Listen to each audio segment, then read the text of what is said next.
Hey everyone, how are you all doing? I hope you've had a great day. Honestly, I have. With all the salt that's going around, honestly, there's nothing to complain about. From PlayStation fanboys crying and complaining about how Activision Blizzard is now owned by Microsoft, to PlayStation fans getting a pretty terrible mid-gen refresh. There are a couple benefits with it, but I'll talk about that later in the video, as these are the two subjects that we'll be covering today. Oh, and it's not just PlayStation fanboys, we've also got the Xbox fanboys already crying about Spider-Man 2 when it's not even released yet, which I find that pretty funny, and I will probably make a video on it when it releases. But with all that being said, let's move on to the actual video itself. Activision Blizzard is now owned by Microsoft. X-Boner is kryptonite to Japanese fans. What an embarrassing collection of generic Western garbage. Soulless is the word. Xbox is soulless and hated in Japan. Good riddance to bad garbage at Activision. Welcome to Team Welfare Pass. You know, I do find that pretty funny that you say that Japanese gamers absolutely hate Xbox, despise them even.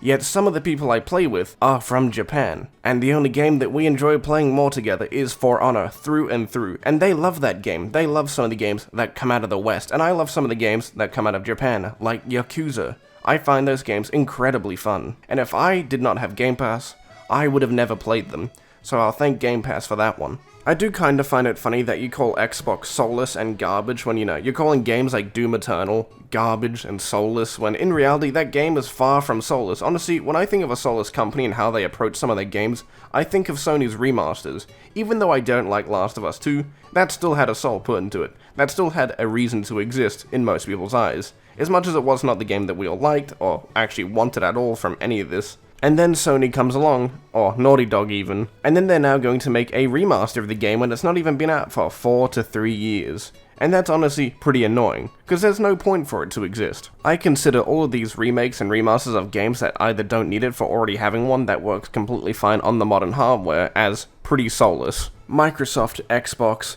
ZeniMax, and Activision Blizzard. Now all the dog shit is in one pile together, so we can avoid it easier. I wonder if you would have that exact same energy if PlayStation was the one acquiring them, because we can all imagine how all of you would be reacting in that scenario. You would be telling us how great this deal is, how much it's going to benefit the gaming industry, while we can all guarantee that Sony is probably going to make everything that they've got there exclusive to Sony's platform. So all I have to say to you is a very simple cope and seethe. Congratulations, new layoffs will happen, prices will rise. History shows quality will decline massively, but at least Xbox fans can play all these games they could already play. The only person that we can say with a certain that's getting absolutely laid off, and absolutely deserves it, is Bobby Kotick. And to my knowledge, pretty much every company right now is doing layoffs depending on what's going on with their company financially, and just looking at which workers are essential. And I do find it funny that you mentioned prices increasing when Sony's been doing this exact thing, and either you're too oblivious to notice it, or you're just stupid, which I can easily guess that you are definitely stupid. For example, $70 games.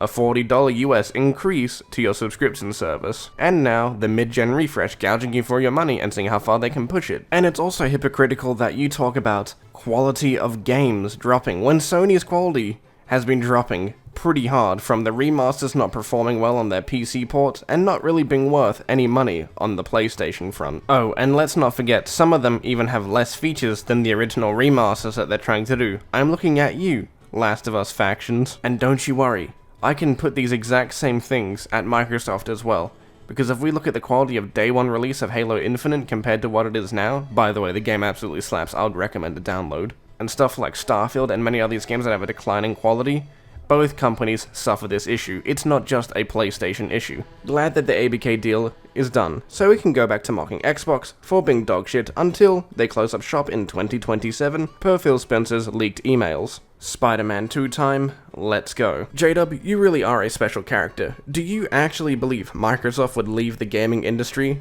in 2027 if nothing goes to plan? Microsoft as a whole, and especially the Xbox part, is really just too big to fail. It doesn't matter if that they're in first or third place, they are still making billions a year from pretty much every revenue source inside the gaming industry that they have. From mobile, to games, to consoles. I think it would be really dumb on Microsoft's part just to give up on the gaming industry because they're not coming first. At the end of the day, you don't need to be coming first to make fuck tons of money in the gaming industry. You need to also realize that Microsoft is not just competing with PlayStation and Nintendo, they're also competing with outside competitors trying to come into the gaming industry to take up some of that market share they already have. And I don't think Microsoft would ever want to give up any of their market share to companies like Amazon and Facebook. I guarantee that there's going to be a day where there are going to be fanboys from both Xbox and PlayStation and Nintendo, where they're going to say that they would rather have something like Facebook, Amazon, or Google in the gaming industry instead of one of their competitors already in it. If that ever happens, I am going to lose a lot of faith in humanity.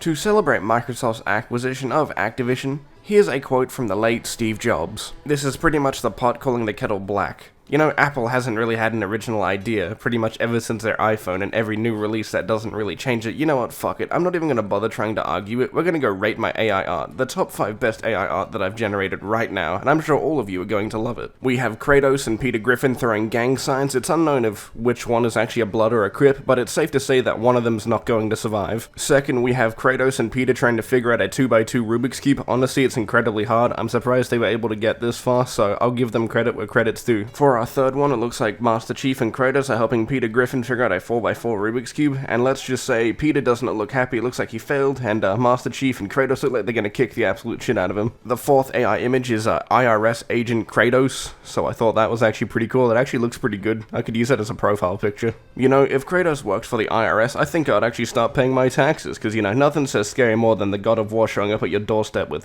letting you know that you have $50,000 in unpaid taxes, and he's here to break your legs. For our fifth and final one, I thought I would just ask it to generate a fat PlayStation fanboy, and this is what it came up with. Honestly, I feel like this stuff could actually be used for video thumbnails. I think it's actually pretty interesting, so yeah. I'm gonna give you one more just for shits and giggles, as it's actually pretty funny. So for this one, we have Jon Snow from Game of Thrones, Solaire Vestora from fucking Dark Souls, and we have Peter Griffin all in the same room, you know?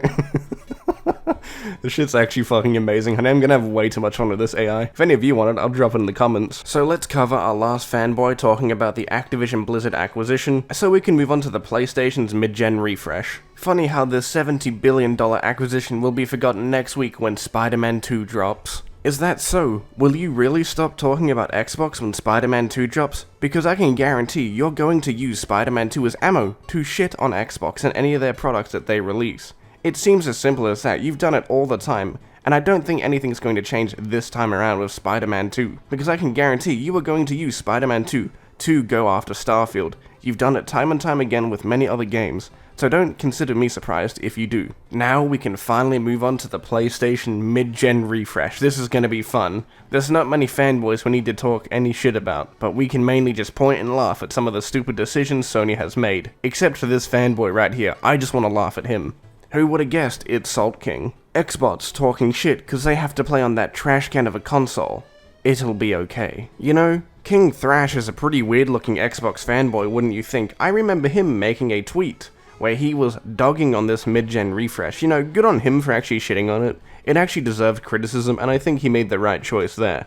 You know, at least give the fanboys credit where credit is due. You know, I was pretty impressed going on my Twitter feed and seeing all the major fanboys actually criticizing Sony for that decision. That was actually pretty impressive. Like, there is no way you can make a bunch of fanboys angry at the thought that you are going to scam them out of their money. I mean, more than you already have, of course. So let's go take a look at this new PS5, and let's see what we can make out about it. The new PS5 is 30% smaller, but costs $50 more. It has a detachable disc tray, but does not come with a vertical fucking stand. You know, there are some really good things with this, like increased storage and a detachable disc tray, but for some reason they decided to make it cost more money, when usually a mid-gen refresh will be cheaper. I have to ask myself, who thought it was a good idea to make someone pay $30 US for a vertical stand? You know, that's really insane. Like, I think it should be at least, you know, like $10, $15 for a piece of plastic and a bit of metal. And for some reason, Sony thought it was a good idea to make a disc drive cost $80. You know, I don't even think there's a world where I would spend that much on a disc drive. And for some reason, they thought it was a reasonable idea, a reasonable train of thought to do that. It is one of the dumbest decisions I've ever seen. Something like that should cost like $20 to $40. Now, don't get me wrong, I really do like the concept of a detachable disc tray for a console. I do like the modular design that they're going for, and I think it's really cool. It should be something that's incorporated into pretty much every console generation going forward. It is really good. The only problem is that it's expensive for no reason. And for some reason, Sony tries to justify that price increase of $50 for having an extra 200 gigabytes. You can probably buy a 1TB SSD for like $90 for your PC. you can probably get like a 4TB for 300 Australian, which would be roughly like, I don't know, 270 US. So I have now sat there and calculated the prices just for everyone to see how much an Australian has to pay for a PS5 with all of its attachments. I think I did the math right, it's $560 for all of it. That's not including subscription services and games you're going to need to buy, if it's a first-time purchase into the PlayStation ecosystem. I feel like with that type of money on you at that time, you're just better off getting a low-end gaming PC and start out gaming on PC for the time being and just working you up to get a better PC. Instead of just playing on a console at that point, you know, you really want to gouge us of all of our money, Sony. All Sony needs to do to make this a real worthwhile purchase for a mid-gen refresh is to just decrease the price and add the vertical stand with the console, and just keep the concept of a detachable disc tray and make it a bit cheaper. If it had just a little bit less price on it, it would be a perfect purchase, and even maybe I would have considered getting one. So that leads us to the end of the video, boys. There's not really much else to talk about. I don't need to waste your time with meaningless dialogue about stuff that you already know, especially something as old as a topic as this already on the internet. So I'll leave you boys. You all have fun, take care, leave a like, subscribe, become a member, goodbye.